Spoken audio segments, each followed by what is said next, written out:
만해 스님께서 1921년부터 31년까지 선화원에 뜻을 하시면서 보종운동가 그리고 항일 독립운동을 주제로 한 만해의 독립운동가 선화원이라는 논문을 발표한 적이 있었습니다. 그 이후 1933년부터 44년까지 만해 스님의 시무당 시절의 어떤 활동과 생활들을 정리하고 싶다 하는 생각을 가지고 있었습니다. 또한 저희 재단법인 선화원과 성북문화원이 매년 6월 29일 만해 스님 추모일에는 시무장에서 성북문화원과 선화원에 같이 추모제를 같이 모시고 있었습니다. 또한 이 만해 스님의 시무장 시절에 가장 만해 스님과 가깝게 생활하는 했던 만해 스님의 따님 한영숙 여사님도 이제 나이가 89년 되었습니다. 그래서 한 여사와 같이 차를 타고 다니면서 행사에 같이 다니면서 뭔가 또 한 여사 따님이 바라보는 만해 스님과 그리고 시무장 시절에 대해서 좀 기록이 남아있는 것이 좋을 것 같다. 그래서 차 안에서 가볍게 대화하면서 묵치를 한 부분도 좀 있고 또 제가 얼마 전에 대전에 가서 한 여사님과 같이 점심 공연하고 카페에서 차 한잔 마시면서 또 대화한 내용들 이런 것을 정리를 해가지고 만해 스님의 시무장 시절 그리고 한 여사가 바라보는 만해 스님과 시무장 이런 것을 좀 정리를 했습니다. 그래서 이것을 전체적으로 정리를 해서 오늘 논문을 발표하게 되었습니다. 참고해 주시기 바랍니다. 자, 그러면 만해 한용운의 만영과 시무장이라는 논문을 발표를 하고 하겠습니다.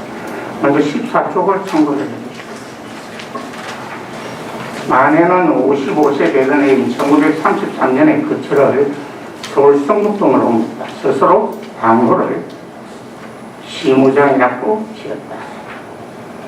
그래서 만해는 시무장에서 루마병을 번역했고 그리고 불교지를 속간했고 또 불교지를 통해서 불교 청년운동을 부활하라는 것을 발표해가지고 불교계의 청년들에게 독립운동과 불교혁신을 장려했다.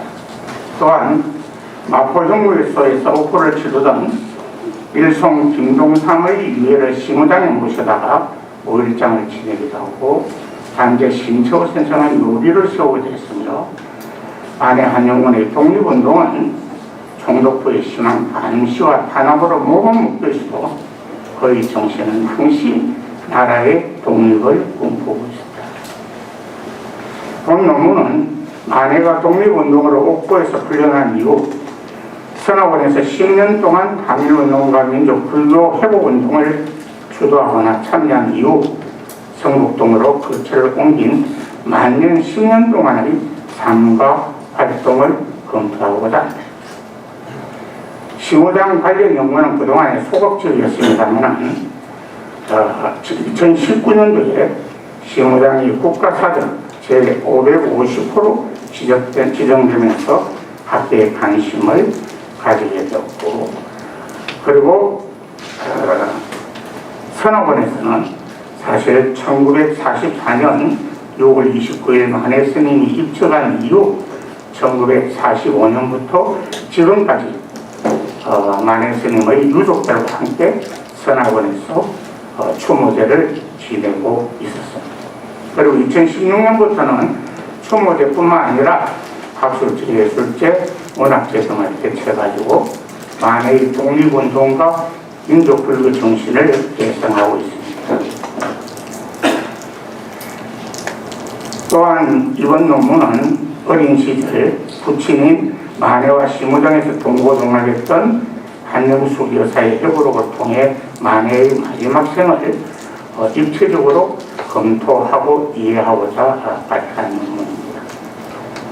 이 만해의 시무장 이루와 만년, 만해 한용운은 1919년 3.1 운동으로 서대문 연구소에서 옥고를 치르고 석방된 1920년대에 민족불교의 확립과 선불교의 대중화라는 선학원의 설립 이념을 실천하며 항일운동을 전개하였다. 이후 그는 1933년 시무장으로 일가했다. 최하 계진 몸과 그리고 유수건 여사와 골인한 것이 이거를 한 큰 이유였다고 했습니다. 다음 16쪽을 참고해 주시고,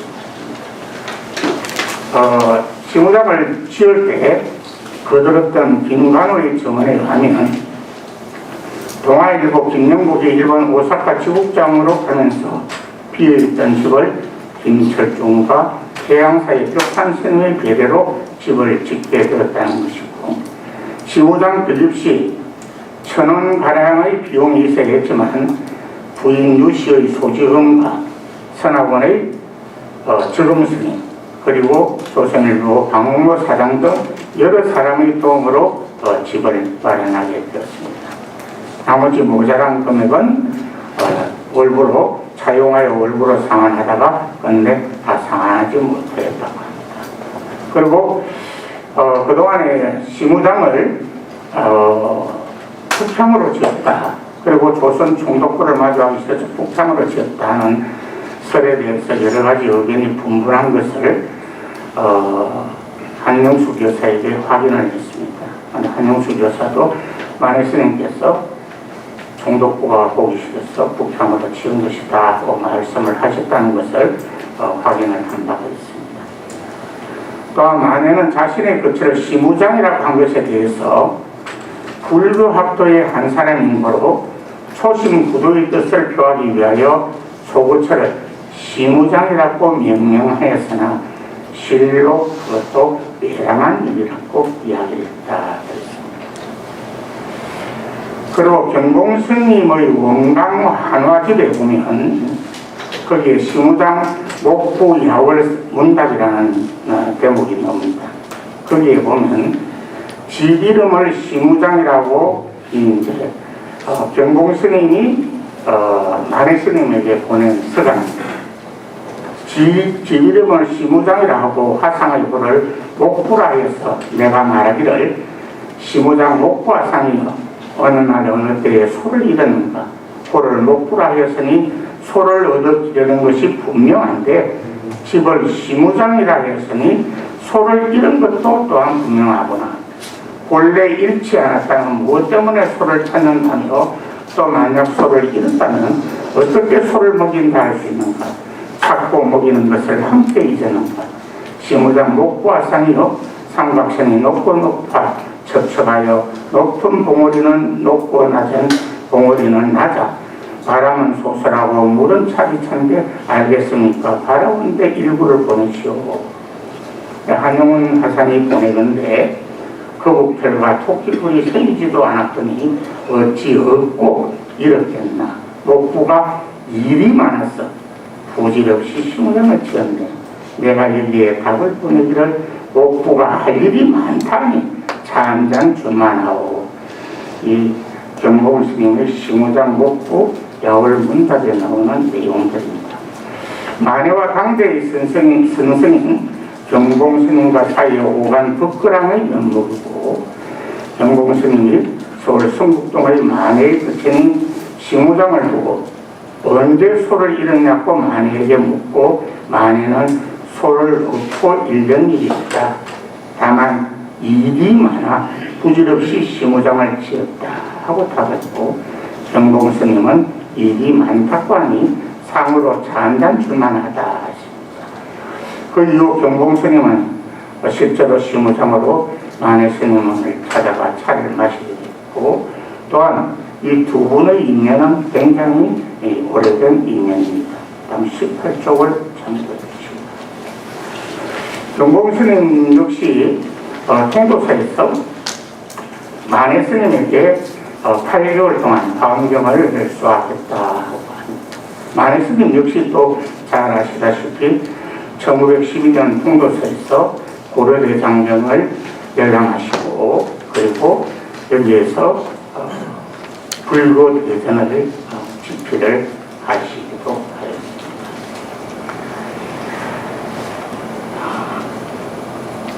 다음 18쪽 아래쪽에 보면 1920년대 서나군에서 신간의 운동과 물산 장려운동 등 항일 민족운동에 참여하고 여러 번 혐오수에 투옥된 이력으로 인하여 시무장으로 거처를 옮겨온 이후에도 조선 총독부와 일본 경찰의 감시는 더욱 심해졌다고 말씀을 했습니다.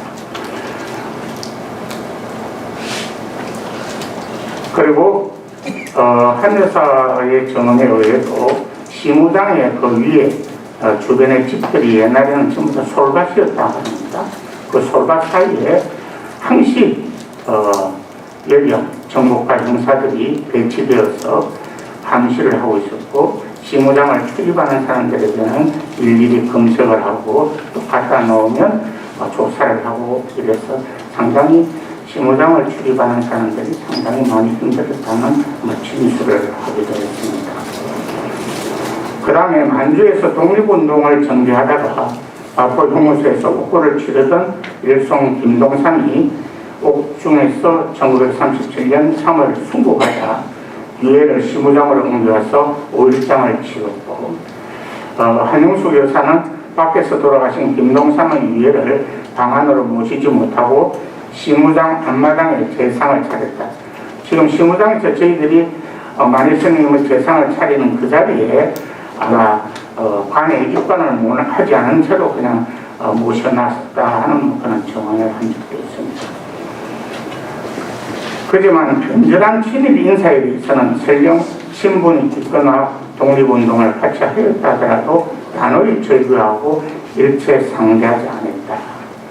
3.1운동 당시 동지였던 최림이 변절한 뒤 시무장을 방문한 일이 있으나 끝내 만나주지 않았고 그 이후 혼자 방문한 최림이 한용숙 여사에게 돈을 쥐어주고 돌아갔지만 이를 안 마네스님께서는 부인과 딸에게 호통을 치고 바로 명문도 최린의 집으로 달려가 그 돈을 집어 던지고 돌아왔다. 이런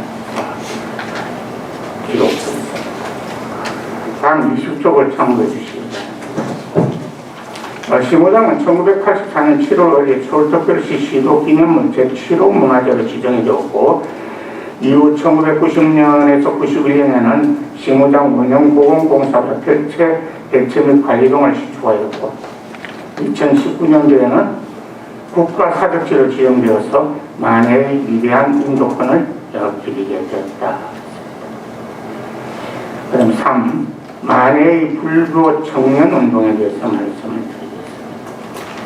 만해는 독립운동으로서 서대문 혐오수에서 옥고를 치르고 석방된 이후에 서나군에서 항일운동과 불교를 중심으로 한 민족 계몽운동을 전개해 나왔습니다.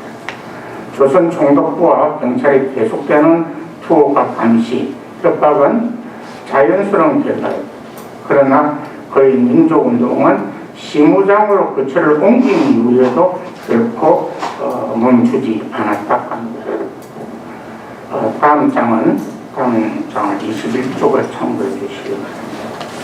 법륜 174호 박영희 선생의 대단에 나오는 내용들입니다. 내가 중전, 이건 아마 중앙불교전문학교 3학년 때 1930년대라고 생각됩니다. 어느 날 만해 선생이 학교를 찾아오셔서 나를 살짝 불러 학교 뒤 바위 위에 올라가 젊은 동지를 기원하여 비밀 결사를 조직할 것을 언론하고 인물을 골라 서너 번 찔러본 뒤에 다음 생각이 꿋꿋하거든 입당시키고자 하여 최범술, 이용주, 박근석, 강재호 등을 당장 찾아가 입당 겸 발기총회가 되고 탑골 근처에 가서 막걸리 한 잔씩 마신 다음 결사 불변의 맹세를 한 뒤 차츰차츰 동지를 교환한 것이 만당이고 활동 상황이란 대개 한 달에 한 번 정도 비밀 사업을 갖고 각자가 살핀 정세를 보고해 하여 검토 평가했다. 이 인용문은 이용조와 박영희의 정언입니다. 그리고 또 만당의 결성의 배경과 주도 인물을 상세히 이제 밝히고 있습니다. 20년대에 불교 청년회가 창립되어 활동에 들어갔지만 점차 소극적으로 불교 청년 운동을 추진하는 상호 간의 연결이 없고 청년들이 공유하고 추진할 수 있는 통일 정신이 부진하게 결국 1930년 5월 조학유, 김상옥, 김건민, 이용조 사인이 먼저 비밀 결사를 표기하고 수차례에 걸쳐 통지를 끌어가했고 만당은 안으로 거정을 확립하고 밖으로 대종불교를 건설하기 위하여 신명을 바쳐 과감히 전진하기로 선언했다. 이 역시 이용조 선생의 이 말씀입니다. 이들은 만해를 당수로 추대했다. 이들은 만해에게는 만당 결사와 당수 추대를 통과하지 않았다고 한다. 만당의 노출을 막고 만해에게 피해가 가지 않도록 한 것이다 하고 서술하고 있습니다. 다음 장을 참고해주십시오. 만당의 핵심 세력은 이후 31년 3월 23일에서 24일 조선불교 청년회를 조선불교 청년동맹으로 전환하여 출범을 했습니다. 1933년도 불교지에 실린 내용의 조대순의 종원 반포 기념일과 청년동맹의 내용에 보면 청총운동의 급선무는 무엇보다도 합리 종정의 확립이다. 대내적으로 조선불교의 종정이 합리적으로 확립되어야 대중불교의 민중화를 실현할 수 있으니 본말 대차의 필연이요 내외 유세의 동질이다. 청총본부는 무릇 각 동맹은 대소속 본사의 주직자를 지시로 경고, 책동, 편달하여 종언을 실행하는 데 총직자를 만들어 주어야 한다. 전초대의 임무를 다해야 한다. 종언 이상의 청총 방향의 정신은 일치된다 하고 얘기했습니다. 지금 현재 대한불교 청년회나 대불린이나 이런 조직들하고는 아주 다른 의미의 이 조선불교 청년회의 성격이 본산의 주지를 지시로 경고하고 책동하고 편달해서 그 본산이 제대로 잘 운영될 수 있도록 감시하고 지도 편달하는 이 책무까지 같이 한 것을 볼 수가 있습니다. 가장 만해는 1938년 불교 청년운동의 발자취를 펴던 과제를 제시했습니다. 만해는 우선 영재동 운동이 불교계 청년운동의 도시라고 했고 그 불교 청년회와 불교 유신회가 조직되어서 종교분리와 사찰령 철폐를 위한 적극적인 활동을 정부해갖고 평가를 하고 있습니다. 그리고 만해는 이후 불교 청년운동은 불교 청년 동맹으로 부활하여 불타 정신의 체험, 이 합리 종정의 확립, 대중불교의 실현이라는 3대 방향을 실현하기 위해 노력한 것들, 불교 중앙기관과 각 사찰의 행정 문제에 대해 상당히 각성을 주었고 또 불청운동이라는 기관지도 발행하였다고 합니다. 당시 조선불교 청년운동을 면모를 볼 수 있는 그런 내용들을 알 수가 있습니다. 자, 다음 23쪽을 참고해 주시기. 이쪽에 보면, 아래쪽에 보면 인용문은 만해가 청년운동의 조직을 동맹이 아닌 회 혹은 당으로 복귀하게 될 것을 강조했습니다.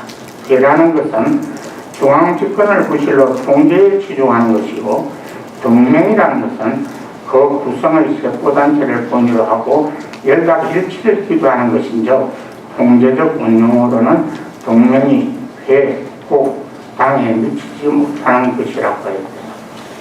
만해는 임재종 운동을 계기로 출발하여 활동한 불교 청년운동은 그 부침을 딛고 거듭되어야 함을 강조했습니다.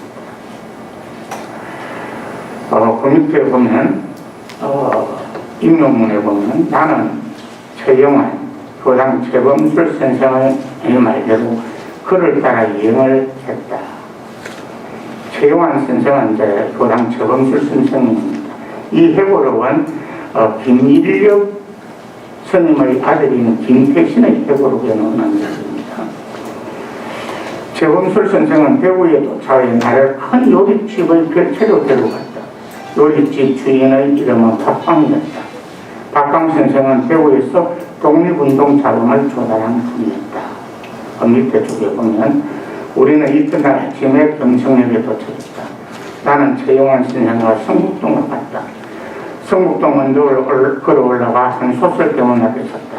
만일 한용원 선생님 댁이다. 한용원 선생은 건강이 좋아 보이지 않았다. 머리를 흔들거렸다.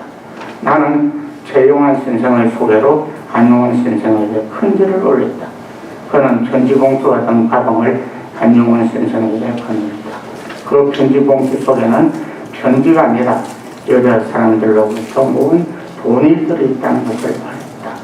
이 독립운동 자금을 한용환 선생에게 전달하는 그런 내용들입니다.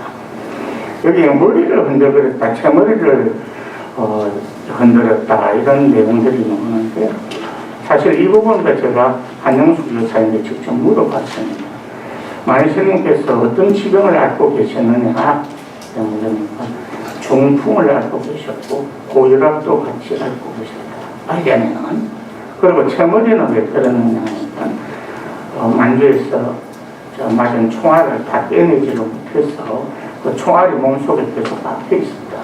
그래서 많은 고통과 채머리를 흔들었다. 이런 이야기를 정언할 때 들을 수가 있었습니다. 그 다음에 마지막 장 24페이지 마지막 줄에 보면 김건진 역시 이거는 2019년도에 한국일보에 나오는 기사에 나오는 다시 부르는 3월의 노래에 나오는 기사 내용입니다. 김건진 역시 1932년 7월에는 만해가 주재하는 불교사에 입사하여 학술록 기자를 읽고 정교 국민노름을 제창하기도 했다 했습니다. 그리고 33년부터는 다솔사, 행사, 법무사 등을 다니며 불교 교학에 강의를 하였고, 그리고 1938년에는 만당 사건으로 진주에서 근거되어 옥포를 치렀다. 김범민이 만해를 만난 것은 19세 때 만해는 불교 중앙학령의 강사였다. 그래서 만해는 학생들의 모임인 유심히를 지도하며 학생들의 정신적인 지주이기였다. 그 이후 김범민은 훗날 파리로 유학을 갔는데 한국의 주소지를 만해가 주석하고 있었던 선화원으로 기재하기도 하였다. 즉 만해를 스승이자 정신적인 지주로 여기고 있습니다. 또한 선화원의 주공적으로 이사장을 역임한 김저금 스님 또한 만당의 활동으로서 1938년도에 10월에 최범술 김범부와 함께 경기도 경찰부의 감옥에 투옥되게 되었습니다. 그 아래 내용들을 보면 만당에 가입되어 있던 사람들을 경찰에서 일본 경찰들이 체포를 할 때는 만해당이라는 표현을 씁니다. 너희들은 만해당의 당원이다. 그러니까 결론적으로 만당은 그것은 만해 스님의 당원이다. 인식을 일본 경찰은 하고 있었다고 볼 수가 있습니다. 그래서 이 당시에 최범술 스님을 리스해가지고 당시 김건모, 서봉, 이구봉, 이원구, 박인봉, 최성환 등 당시 11명이 개인사에서 만해스님 사상에 동조했던 사람들은 전부 다 만해당이라고 해서 다 끌려갔다 하는 내용들을 볼 수 있습니다. 26쪽 중간에 이와 같이 만해는 총독부의 핍박과 감시 속에서도 항일운동을 계속해 나갔으며 만당뿐만 아니라 총독부가 35년도 각 학교에 강요하기 시작했던 신사참배의 단호히 거부했으며 1940년 상시개명 역시 거부하고 그 반대운동에도 앞장섰다. 만해 따님 한영숙 여사의 정언에 의하면 당시 학도병으로 출병을 해달라는 출병가를 써달라는 요청을 받고는 목청을 들고 그 받으러 온 사람들을 던지고 화를 내고 내쫓고 그렇게 하는 모습은 처음 봤다 할 정도로 만해 스님이 이런 일본의 조선 침략 정책의 단호한 모습들을 보이고 있습니다. 다음 마지막으로 만해의 불교 대중화와 민족 정신 선양. 만해는 15장으로 끝을 옮긴 이후에도 불교 대중화뿐만 아니라 민족 선열들의 애국 계몽 정신을 선양하기에 적극적이었다. 불교지를 속관하여 역경의 근무 선해성과 같은 글을 통하여 고교와 대중화를 지도했다. 그 다음 67쪽 마지막 쪽에 보면 만해가 불교를 속관하면서 정리한 속관의 영입니다. 만해는 불교가 휴관한 것은 재정 문제와 불교 내용에 대한 일부의 의구심을 폈다. 불교의 속관은 궁극적으로 당시 불교계의 일치 단결이었으며 사찰 행정과 각종 의식의 통일은 실제적인 과제였다. 때문에 만해가 인수한 불교는 그 내용이 혁신되어서 교리 사상의 보도와 교리 선전 이외에 정조 불교의 주장, 불교 행정의 비판, 일반 불교도의 정신 진작 등을 배제했다. 결국 만해의 편지 보도가 불교의 성격을, 불교지의 성격을 변화시킨 것이다. 그 다음 28쪽에 보면 만해는 이 밖에 독립운동가이자 대종교의 초대 교제인 나철의 유고적 반영을 추진했으며 단재 신처의 묘비를 건립하고 단재의 유고적 반영을 추진하기도 했다. 예컨대 만해는 제자인 교당 최범수와 함께 단재의 조선 상고사와 조선 상고문화사 등 중요한 유고를 반영하고 묘비를 세우고자 했습니다. 그러나 일제의 탄압으로 비문은 중지하고 단재 신채호 신유라는 비의 제행만을 새겨 단재의 친척인 신도교 옆에 전하여 세우도록.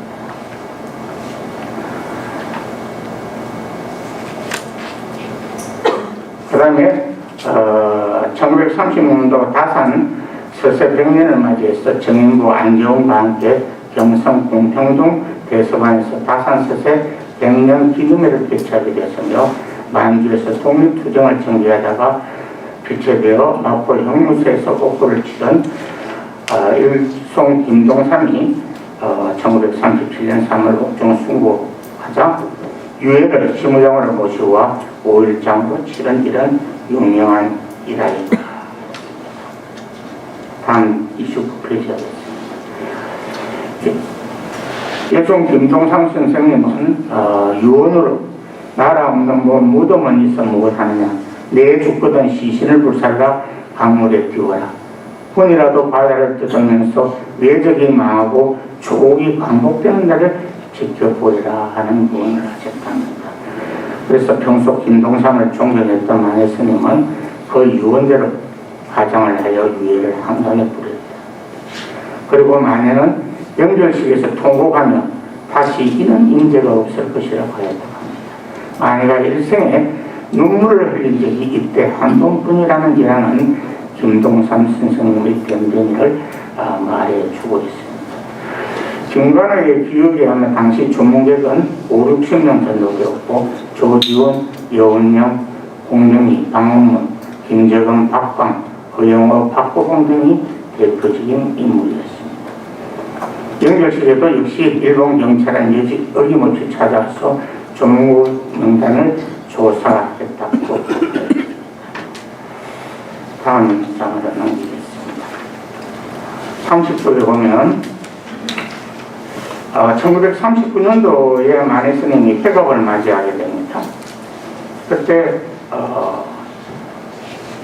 주갑일 적흥에 대해서 즉 회갑날 적흥이라는 시를 적흥적으로 시를 지은 내용입니다. 아마 만해 스님의 생각을 가장 잘 읽을 수 있는 그런 대목이 아닌가 이렇게 생각이 됩니다. 홀홀 61년 이 유인물에는 빗방자가 빠졌습니다. 홀홀 61년 광 운시 인간 소급상이다. 홀년이 지나간 61해 이것을 짧은 생이라 하나니 세월 종영 백발단 풍상문의 관심상이다. 세월이 흰머리를 짧게 했구만 풍상도 일편단심을 어쩌지 못하는구나. 청빈여 한봉골 인명수지 등요강이다. 가난을 달게 여겨 봉골도 바뀐다. 병을 버려두며 좋은 처방 누가 알기. 유수유생 본망문 서성 안수 진사이. 유수 같은 여생 그대여 묻지 말게. 숲한 예미 소리가 저녁물 당해갑니다. 청량사에서 당시 박광, 유원혁, 김관호 등이 중심이 되어서 해강연을 베풀었습니다. 오세창, 권동진, 이병우, 안종원 등 20명이 참여를 했고 8월에는 다솔사에서 김건민, 최건술, 김동산, 김범산 등이 모여서 동지들과 같이 해갑 축하위원을 했다고 합니다. 해갑일의 어떤 적흥이라는 시는 암울한 세상에서 그동안 살아온 굴곡진 자신의 인생이 고스란히 녹아 있습니다. 누군가 만해가 가난과 병을 근심 걱정하지 않고 마음대로 한다고 생각하여 무슨 미묘한 방책이라고 있는 줄 알지만 가난과 병은 자신의 관심사가 아니어서 자유스러울 수밖에 없다는 것입니다. 특히 물같이 흐르는 여생을 그대여 묻지 마라. 다만 예미 소리가 석양을 맞았을 뿐이다라고 한 구절은 만해 선사다운 풍모가 여지없이 잘 나타나고 있습니다. 다음 31조를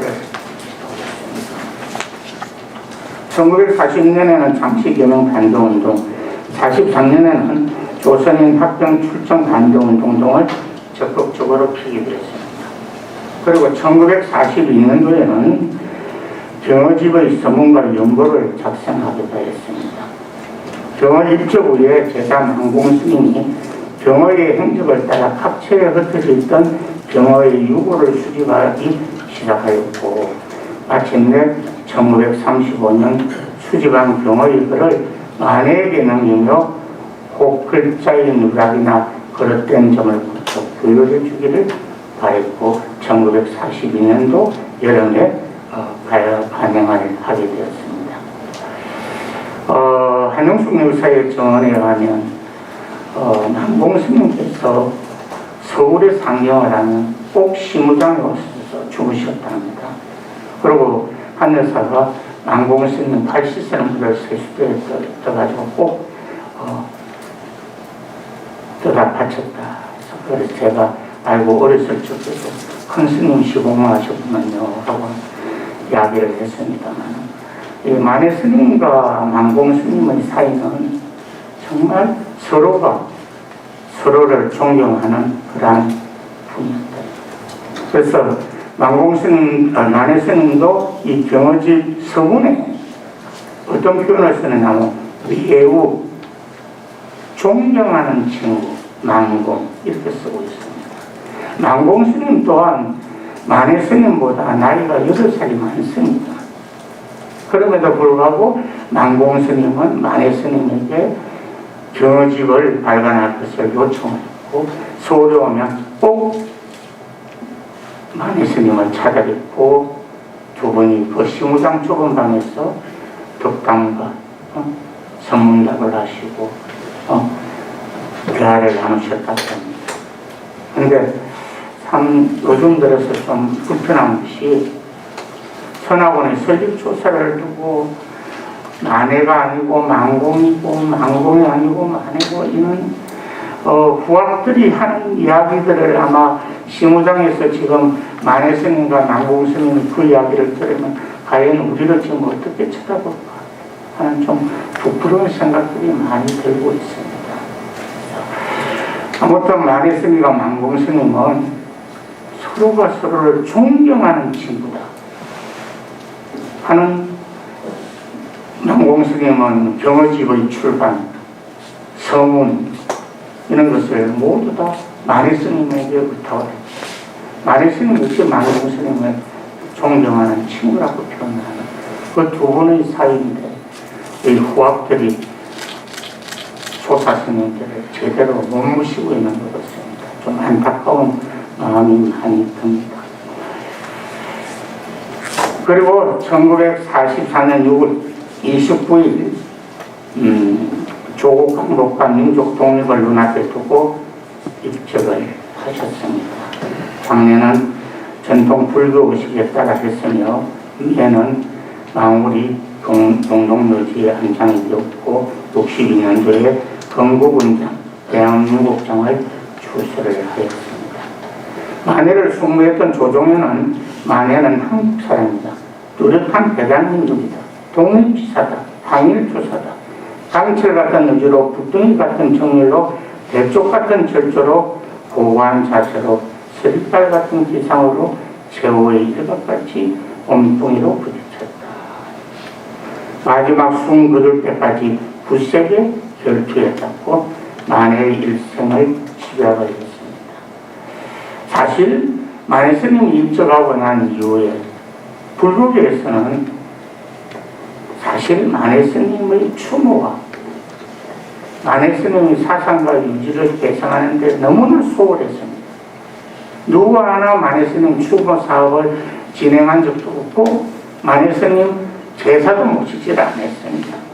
왜? 만해 스님은 대처성이기 때문에 우리는 조계종에서는 모시지 않는다.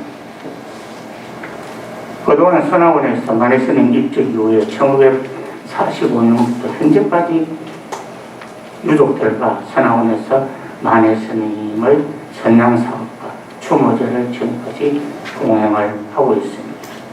다행스럽게 작년부터 동국대학교가 그리고 대한불교 조계종이 만해 스님의 추모 제사를 모시게 된 것은 어떤 의미에서 참 다행스러운 일이라고 생각을 하고 있습니다. 아무튼 임배전 말은 생략을 하고 이것으로서 제 논문 발표를 마치도록 하겠습니다.